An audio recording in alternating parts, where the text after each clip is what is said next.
Marami kayong ininom gagabi eh. Wala. Walang umaamin. Okay? Pero the whole day, we will have activities for the team building. No, as much as possible, ginagawa natin ito once a year. No? Itong team building activities sa labas ng opisina na hindi pwedeng prosecutors lang. Hindi pwedeng staff lang.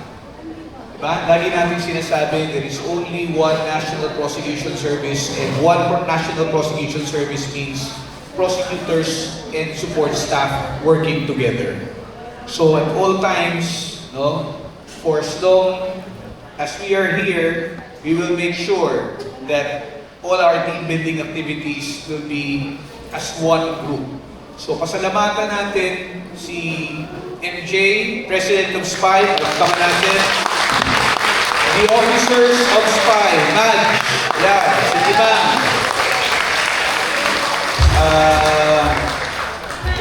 Wala pa si Rapal, no? Good. Okay. So anyway,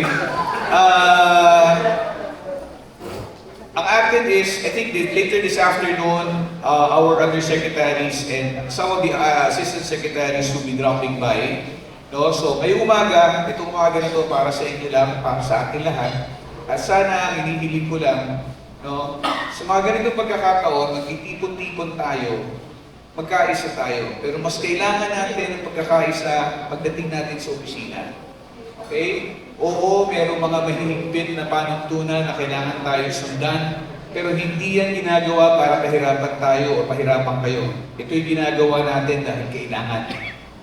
Ang tandaan natin, kung hindi natin gagawin yan, walang ibang gagawa. Tayo lang.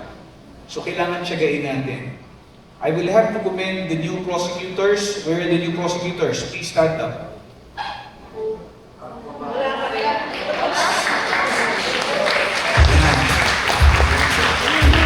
We have to give credit to the new state prosecutors, assistant state prosecutors. So far, the past few months that you have been with the department, you have shown your eagerness to work. There will be more work, there will be more challenges, but to continue, no, to work with the others, get to know the others, the staff, the other prosecutors, learn from them. And then the older prosecutors, all I ask is that you mentor these new prosecutors because walang ibang magtuturo sa kanila. Kung gusto nyo madali ang buhay ninyo, ituro ninyo ang lahat ng nalalaman ninyo dito sa mga bago. So sa lahat ng mga bago, huwag kayong magbabago. Ganyan lang kayo. Okay? There will be some of you who will be detailed temporarily. San Juan and I think Parañaque.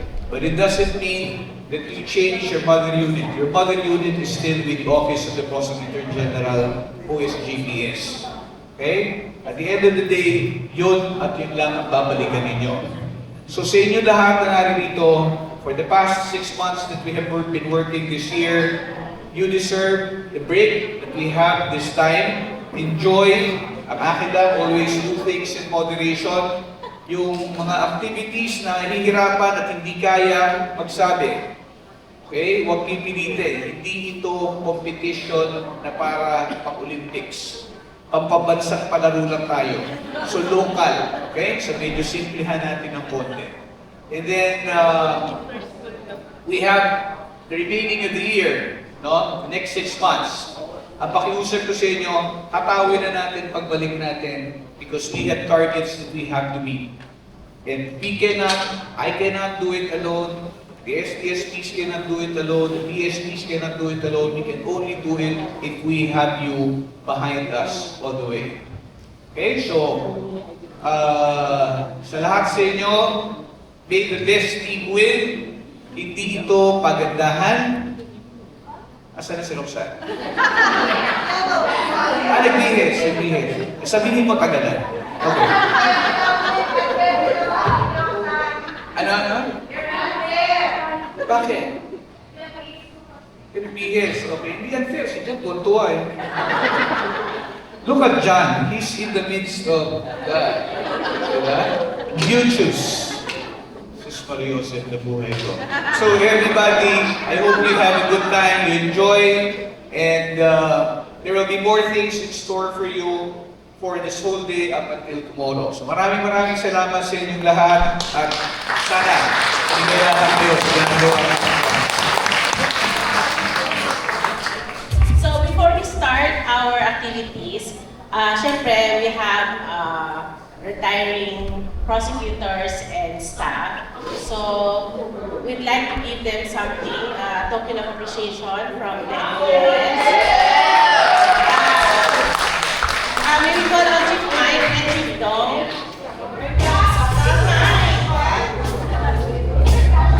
Chief Mike.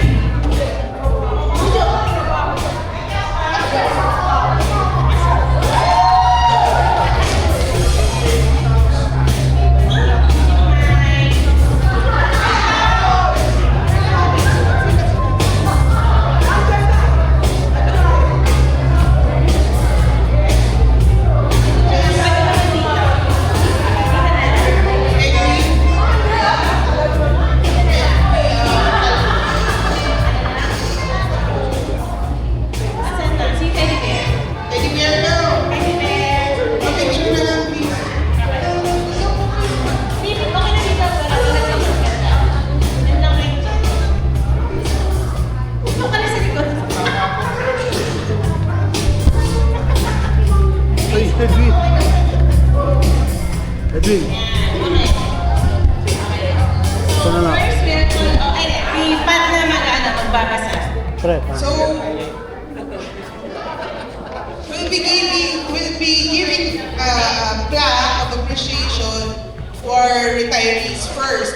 The Office of the Prosecutor General and the State Prosecutors and Prosecution Attorneys Association Incorporated hereby honors and recognizes with deepest appreciation Senior Deputy State Prosecutor Marisa Olario de los Santos Auban for her invaluable contribution and unwavering support to the National Prosecution Service for 17 years from 2006